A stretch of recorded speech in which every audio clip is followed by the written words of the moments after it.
we're going to start off with a quick hitter, but one that needs to be celebrated. Stowers Smith extends to 2028. What a great story this is for a guy that's it's just he's been in the mix since me and Ash have been streaming.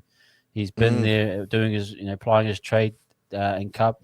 Did he play SG Ball a little bit? Oh, Jersey Flick. I He think did. maybe he's Yeah, yep. he came through SG Ball when I first saw him. He was unreal. Yeah, so he's plied his trade. He's come through the system.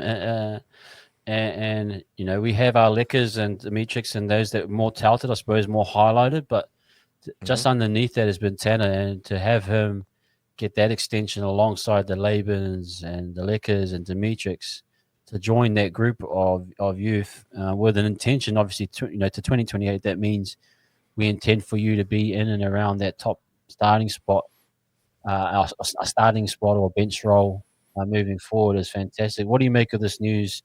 Is it warranted, and how for you, Ash, does it look for Tanner moving forward? As we like, what does he become? What's his potential in your eyes? Yeah. Oh man.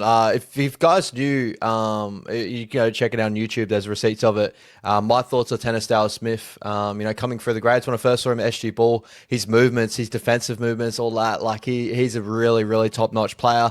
I was kind of envisioning him to be like a future captain of the club at one point. It was one of the big calls I had early on. But he envisioned a guy that I believed like in the future, all the little things he does in his game to be a guy that could lead a pack out there and be the big man in the middle.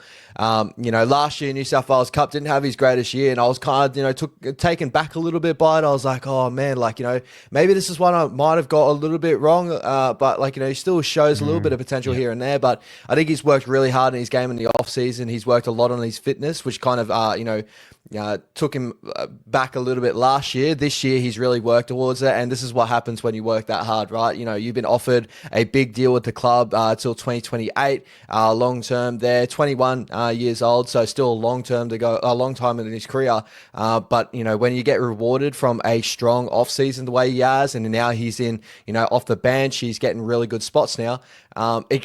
It pushes a player to continue to work harder and harder through their development through our Warriors. So very, very excited to see the future of him. As I said, that now it's still he could be a future captain of our club. I always I love the way he goes about his business out there. Defensively, his strongest part of his game, and that can definitely grow to be a leader in the middle in the future. So I'm excited to see the future with Tennis Stowers Smith, especially with our other boys that we have. Yeah, it's a great point here too from Lance. Like, it's been a while since I've seen someone who just looked like a first grader from the start. Like Lance, me and Ash talked about this last week with Josh about that the development is being very patient, and guys are getting the reps that they need in the lower grades to that when the point they come that they start, they're actually ready and it looks seamless. And that's a credit to firstly Tanner applying himself, but also the system that we have. It's we're really starting to produce really good first graders coming in that can perform, and I see the similarities to the definitely to the Panthers and their juniors. When they come in, they hit the ground running, and that's what we want to see, which is fantastic, man. So yeah, that's a big shout. Leadership views of him. I suppose now we're starting to really get a look into what the future is at the Warriors. What does that do for the likes of a Tom Arley now? Is he on the outer potentially, or is it still a battle for the likes of a Tom Arley?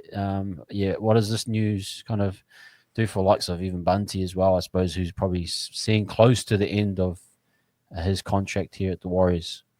Yeah, it could do multiple different things depending on how they take it, right? This could obviously push someone like a Tom Arley to work twice as hard and get back to some sort of realm of getting into the starting squad or be a roundabouts. I think a couple of injuries and a couple of things have taken him back out of that. Where someone like Tanner has hit the ground running this preseason and really stepped up in some areas, so he's jumped him in the pecking order. There's still obviously the ability for someone like Tom Arley to do a very similar thing, right? And come back from what he had of this year and last year and really build off his career and get back in the frame. Someone like Bunty, I always kind of envision Bunty as this guy that I think he'll always be just a guy around the club, right? Like I think he'll always be the older statesman that, probably would be playing cup and kind of show the boys the ropes. I think he's the best for that, in my opinion. He seems like a really great character to have around a group. And if we ever had like problems with our depth, he could definitely find his way back in there. Do I see him jumping like a Stowers Smith, Tom Arley, stuff like these boys that are fighting to get back there? Not at the moment anymore. I kind of do look at him more as like a gatekeeper of, if we need him, he's there. He's going to be incredible at that. But he's going to show the ropes to these young boys and these young development, middle forwards that we have coming through the grade. I think he's the best guy for that. He's starting chance with those young boys in the first grade squad that's carrying over. Like you can already see the imprint that someone like Bunty Afoa has left on the club. And, we all love what Bunty has brought for our club for a long period of time. So that's the way I kind of envision it. Like, Tom, if he wants to get back into frame, 100%. Or if he just works hard and he gets another contract somewhere else, he has the ability to do so as well. But I would love to see Tom Arle probably, put his nose down and, work really hard and try and get himself back into the frame because, iron sharpens iron at the end of the day. Another kind of issue, well, not issue, sub thing off of that is actually Freddie Lussick. He's, Freddie's been a guy that for the last 2 years is he's been in amongst the team and has kind of been in, around. His name's been mentioned a lot, and obviously he looks like he's kind of disappeared. Similar to Ali and others. What is that position with obviously with Sam Healy coming in and does that look like maybe it's close to the end as well for Freddie Lussick? I mean, these guys are doing fantastic stuff for us in Cup, and but you're probably thinking, man, you're still at a good age where you could probably push on and find another contract. But what's maybe the score for Freddie as well? Yeah, probably very similar sort of vein that I kind of see. Maybe a Tom Arley in. I probably wouldn't loop him in with a Bunty Afoa. I think he's a guy that still has the ability to find a contract at a different club if he works really hard or still be around our club as well. Though I always heard rumours around Freddie, I think coming to this season that maybe he was looking to go back to Australia or, try and find another contract somewhere else. And, full credit to him that he's been working as hard as he has and doing everything that is needed from him in New South Wales Cup. Like, if everyone's watching New South Wales Cup, people will know he's not just a hooker anymore, right? Like he plays middle forward, he plays up front. Like he scored like close to 4 tries against, I think it was the Raiders. How many weeks to go, right? That incredible game that he had. So he's still got the ability to do that, and he's doing everything that's asked of him. To see him back in the Warriors frame, I think it's a little bit tougher now when we got someone like Sam Healy, and obviously we got Wade Egan.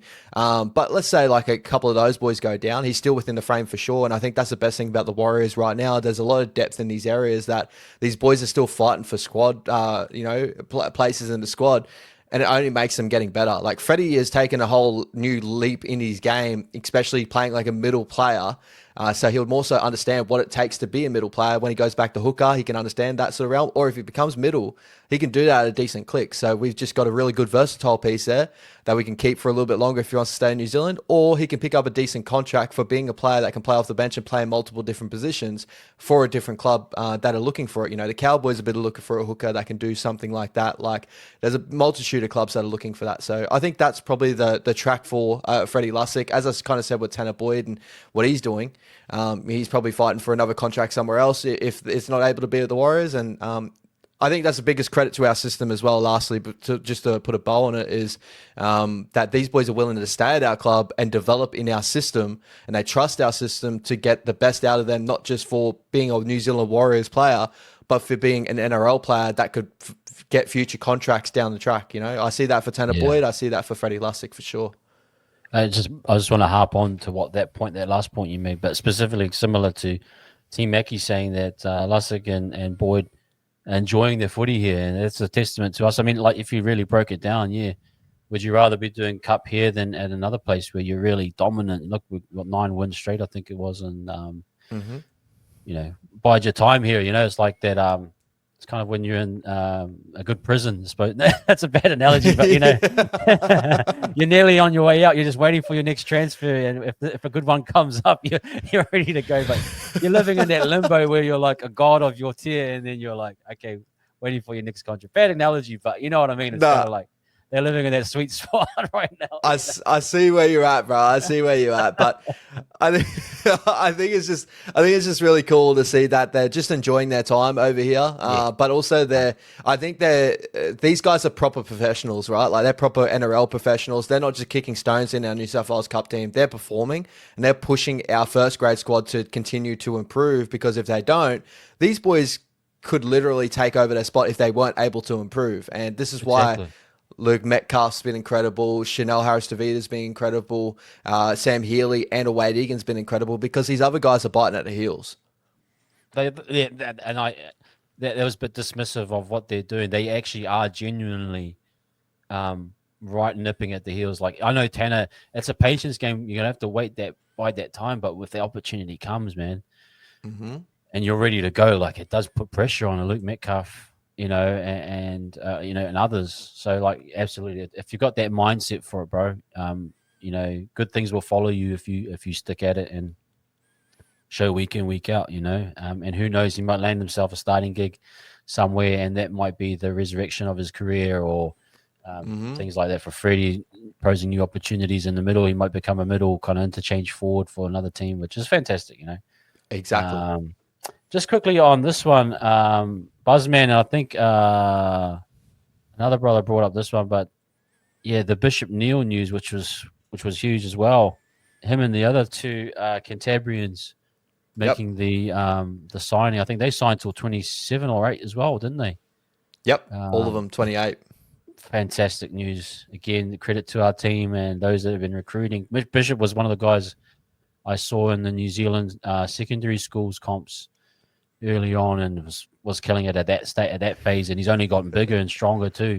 He's. Yeah. But what do you make of Bishop and the? I forgot who the other two were as well. That and big up everyone at Christchurch. They're producing top quality talent from St. Thomas. A lot of it.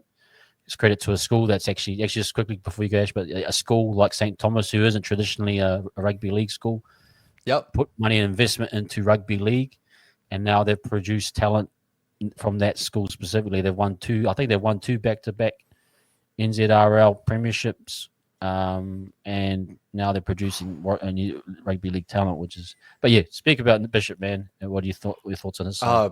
Bro, like just to quickly echo on that point too, like, I'm a broken record when it comes to this. Like all the platforms we're giving to New Zealand kids now, and for them to do their thing and develop in New Zealand, not only good for New Zealand Warriors Rugby League, but it's good for New Zealand Rugby League. And what the Warriors are doing right now and their pathways and what they're doing is the betterment of rugby league in general, and it's a betterment for rugby league as an international sport for the future. And I'm sure we're going to see some of these names in the frame of a Kiwi squad, or whatever culture they do want to represent in the future. Bishop Neal is definitely the forefront of that, right? Like, when we watched Harold Matz this year, definite one of the biggest standouts out there. It's hard not to miss him. When you're looking at a big boy like that, throwing up goosies on chip and chases, stuff like that. But it's all the little things that Bishop's going to learn through going through his grades when he gets the Jersey flag, when he gets the New South Wales Cup, and he'll learn his line running, get it a little bit tighter. But he's got all the ability. Jason Salalilu has been incredible for our Jersey flag side, and that enough to get into our New South Wales Cup side, coming off the bench playing middle forward. I'm pretty sure he started a couple of games there too in that 13 jersey. So incredible talent that we've found there in our flag side. And he's worked so hard in his game. Great footy IQ, big body, moves fairly well. He's not the hugest body in the world, but he gets it done. Just of footy smarts and just really just competing in every moment of the game. And the last one there, Micaiah Talfa. He's been in our system for a little bit now. Yeah, our little hooker that we got there. I kind of enjoy Talfa a little bit more as that, like when he comes off and he comes into that middle forward role. He reminds me a lot of Brendan Smith type player. Those sort of things. Can do a job in that hooker role, but I love his impact when he chooses to run first. So very excited to see the future out of him too, because he could become the future like Freddie Lussick type, that we got going there now.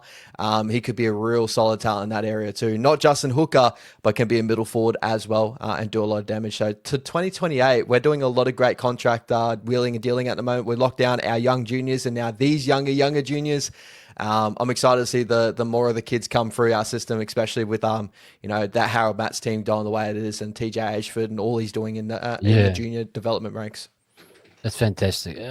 Just was another one. Who was the kid that scored for Jersey Flag on the weekend? Was it like a Uh, long range winger? Yeah, the winger. He was a long range try. It was fantastic. I was Not at Cup, I Rafael think. Sio, It was Rafael Seo, man.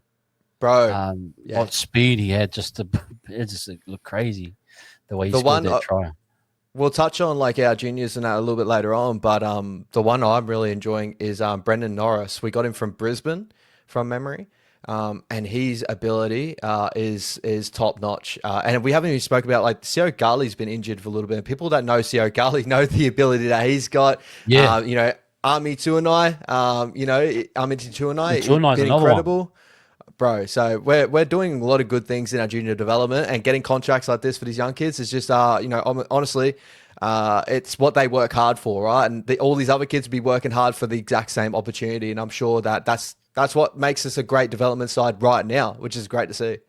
Well, it speaks to parents see the vision Hmm. and want their kids to because this type of contract, when you're a young kid, you got no family, you're not thinking, you probably got player agents, but they're kind of leading you through a first contract.